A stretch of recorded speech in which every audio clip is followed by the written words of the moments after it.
Rokok menjadi salah satu penyebab epidemi global karena perilaku merokok masih meluas hingga kalangan anak-anak, termasuk di Indonesia. Kelompok anak yang rentan terpengaruh untuk mengonsumsi rokok salah satunya adalah anak jalanan. Anak jalanan merupakan anak-anak yang menghabiskan waktu hidupnya dan mencari pekerjaan di jalanan.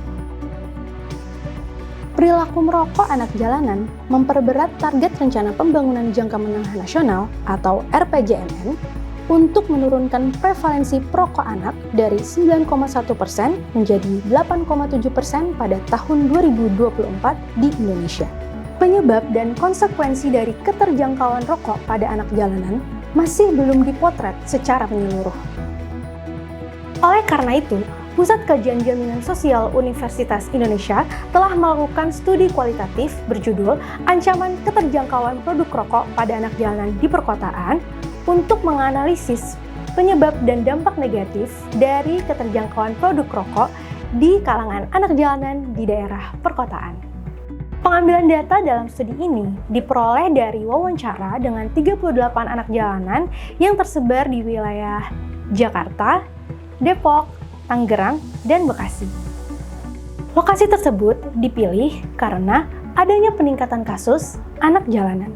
Selanjutnya, analisis data dilakukan secara konten tematik dengan membandingkan kutipan jawaban dari informan.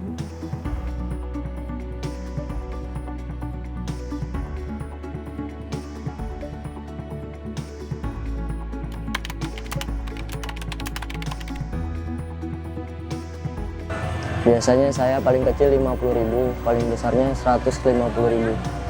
Dalam sehari ya? Iya. Kadang tergantung rezeki sih bang. Kadang kalau lagi sepinya 50, kalau lagi di atas, kalau masih lagi ramenya di atas 100-an. Kadang 70, kadang 100.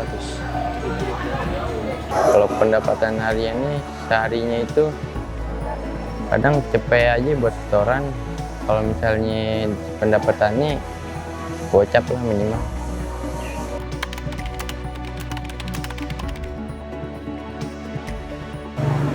Kalau buat belanja rokok mah paling mah bisa-bisa habis ceban setengah gitu. Kadang sih saya setengah dari saya pendapatan dari saya. Kadang 20. Paling sebungkus 20.000 sampai 25. Mayoritas informan dalam penelitian menyatakan bahwa sekitar 25% pendapatan anak jalanan setiap harinya digunakan untuk membeli rokok.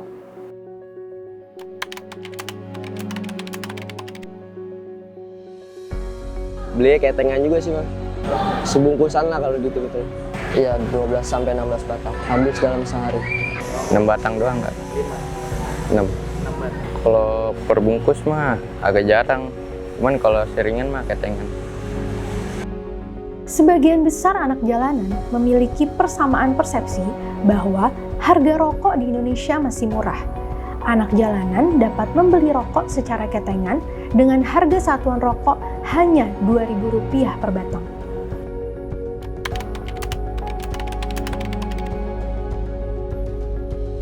Kalau pas sono pernah berhenti ngerokok ya cuman gara-gara sholat doang. Pas udah agak jarang sholat aja jadi ngerokok lagi gitu. Pernah pas lagi batuk. Pernah pas lagi batuk. Nggak pernah sih, itu udah kebiasaan saya.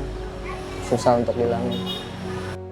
Anak jalanan yang telah memiliki tekad kuat untuk berhenti merokok hanya bertahan dalam waktu singkat, kemudian kembali berperilaku merokok.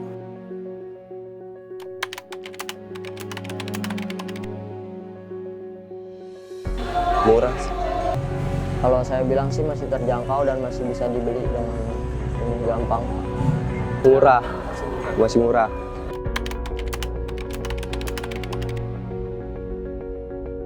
Saya lebih baik nyari rokok yang lebih murah. Kalau kayak gitu lebih baik nggak ngerokok saya mah. Saya nyari rokok yang lebih murah. Berhenti beli rokok.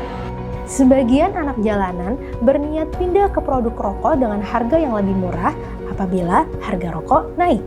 Sebanyak 20 dari 38 anak jalanan berpikir ulang untuk membeli rokok apabila harga rokok dinaikkan 5 kali lipat.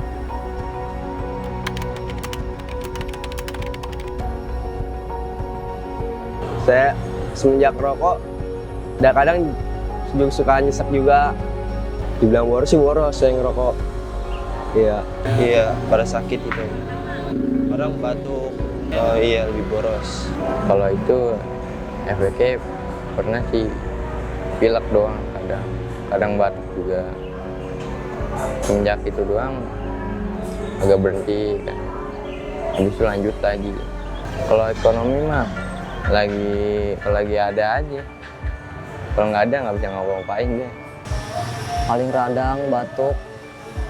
Kalau ekonomi kadang kalau lagi nggak ada duit, ya susah gitu buat untuk rokok. Informan Anak Jalanan, pemerintah, dan LSM mengungkapkan bahwa perilaku merokok anak jalanan menimbulkan efek jangka pendek terhadap kondisi ekonomi. Di antaranya, pemborosan, mengurangi pendapatan, dan hanya berupa kegiatan membakar uang.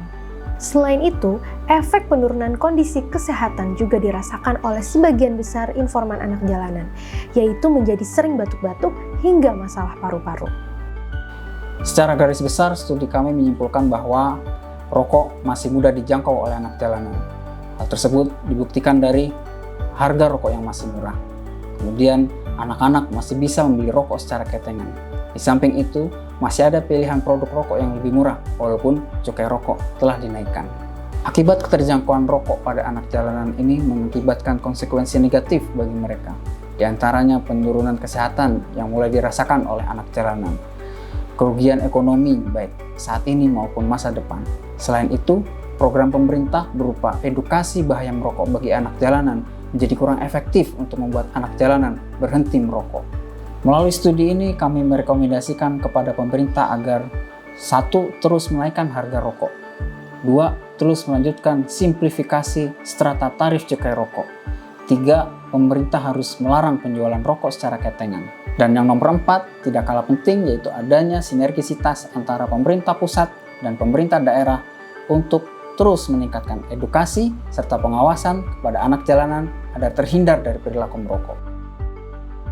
Dampak negatif dari keterjangkauan rokok pada anak jalanan tidak hanya mengancam kesehatan, namun membuat mereka tetap terjebak dalam kemiskinan.